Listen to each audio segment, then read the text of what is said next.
Hi guys. We are looking at Hosea chapter 1 today.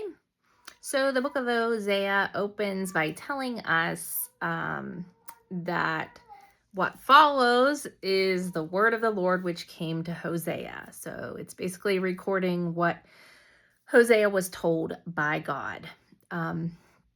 So we're told the time period was in the days of Jeroboam, the son of Joash, king of Israel, which we did talk about yesterday a little bit. And King Jeroboam was part of the Jehu dynasty, which I mentioned, who came to power in the northern kingdom of Israel through violence, as recorded in 2 Kings 9 and 10. So you can read that if you want to. But just to review, Jehu had put to death the worshippers of the false god Baal, but it didn't seem to make a whole lot of difference because they were still doing this at this point in time, which is several kings later after Jehu. But this was at the command of the prophet Elisha that Jehu did this. So Jehu killed many corrupt leaders, including Jezebel, which most people know who that was.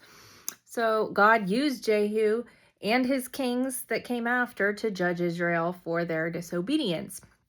Yet, again, idolatry was not eradicated, not in the least, even after Jehu was in power and had killed all of these people. So Israel's still worshiping calves. They're still dishonoring their true God. They're still delving into this fertility religion and prostitution and all of these things that God has forbidden from them. So the Lord speaks to Hosea, and the very first thing he says is quite perplexing. But it was this. Let's just read it. Can't get around this one. So it says, when the Lord first spoke through Hosea, the Lord said to Hosea, go, take yourself a wife of whoredom and have children of whoredom, for the land commits great whoredom by forsaking the Lord. And that's Hosea chapter 1, verse 2. The first thing that God tells the prophet Hosea is to take a wife, but not just any wife. God tells Hosea to take a wife who is a whore, or who is participating in the prostitution and whoredom, which is ubiquitous in Israel at this time. He says to have children of whoredom, or have children with the unfaithful wife. And why would God say that, right? That's crazy, poor Hosea, But the text does kind of give us an answer. It says, for the land commits great whoredom, forsaking the Lord. So apparently, because God's people were forsaking him, he was about to use Hosea's life as an object lesson in what it's like for him and how he feels. So it's often curious to consider the things that God asks of his people. And this is certainly one that I would question, right? So Hosea obeys and he takes Gomer as his wife.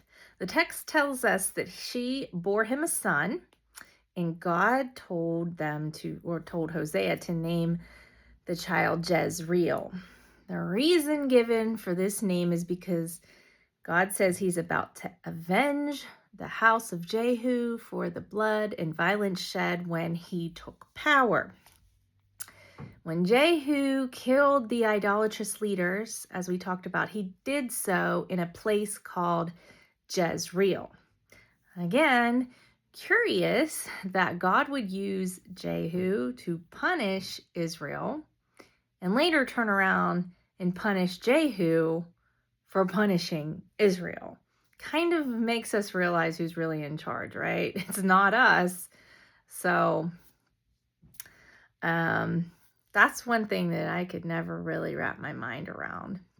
God will use evil to punish his people, but then he will punish the evil as well. I don't know. He's God, I'm not. So the second child born to Hosea was a daughter. The Lord told Hosea to name her No Mercy. God said he would have no more mercy on Israel, but only on the house of Judah. And then a third child was born to Hosea, and it was a son. God told him to name this son, Not My People. God said the people of Israel were not his people, and he was not their God. So, God here, in effect, cancels the ancient covenant with the nation of Israel and declares that it is no longer in effect.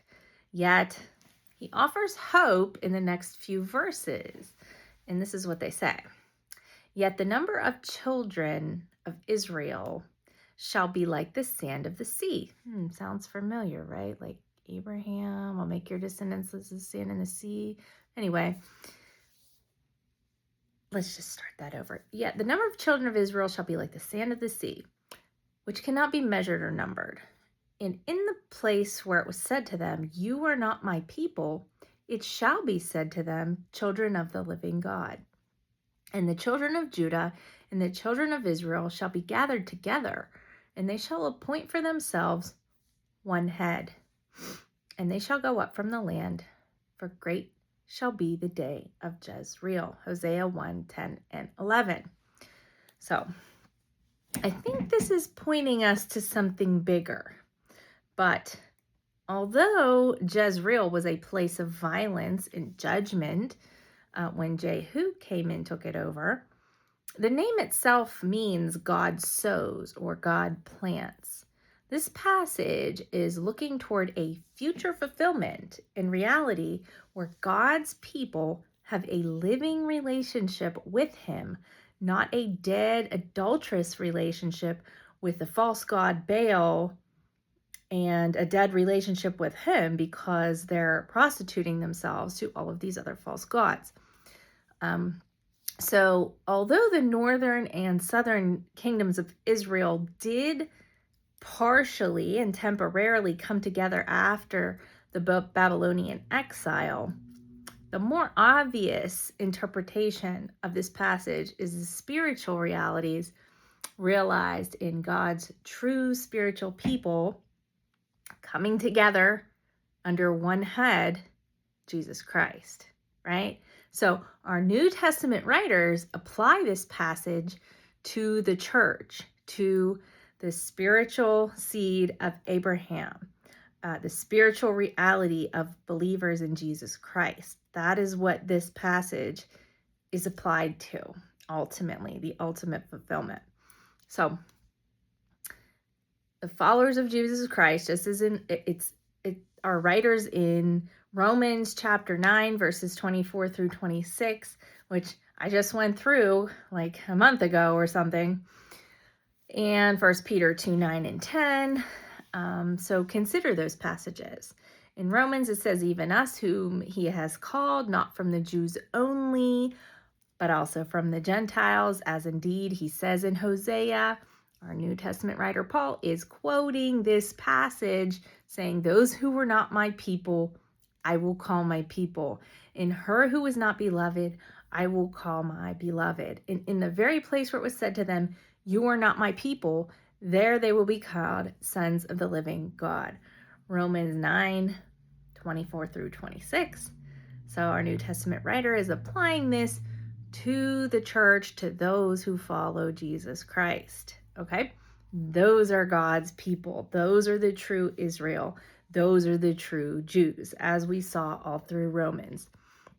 And also 1 Peter 2, we have the passage that says, you are a chosen race, a royal priesthood, a holy nation, a people for his own possession, that you may proclaim the excellencies of him who called you out of darkness into his marvelous light. Once you were not a people, but now you are God's people. Once you had not received mercy, but now you have received mercy. 1 Peter 2, 9 and 10, clearly New Testament writer talking to New Testament believers, not the physical nation of Israel, okay? These people included both Jews and Gentiles. This is a spiritual fulfillment of God's chosen people. It is the believers in Jesus Christ, the spiritual seed of Abraham. That's who we're talking about. And that's who this passage in Hosea was pointing to.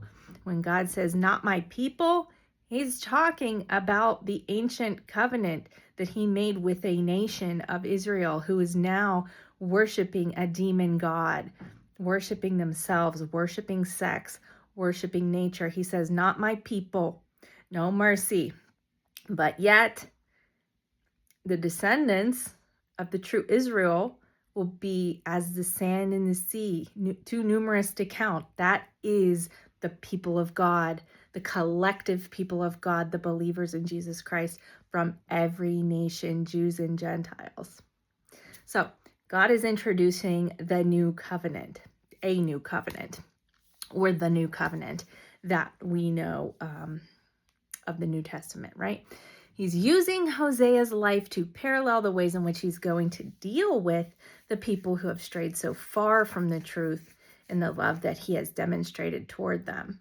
So tomorrow we're going to consider Hosea chapter 2 and what the good and bad of what God has in store for Israel at this point. So hope that was helpful, and see you next time.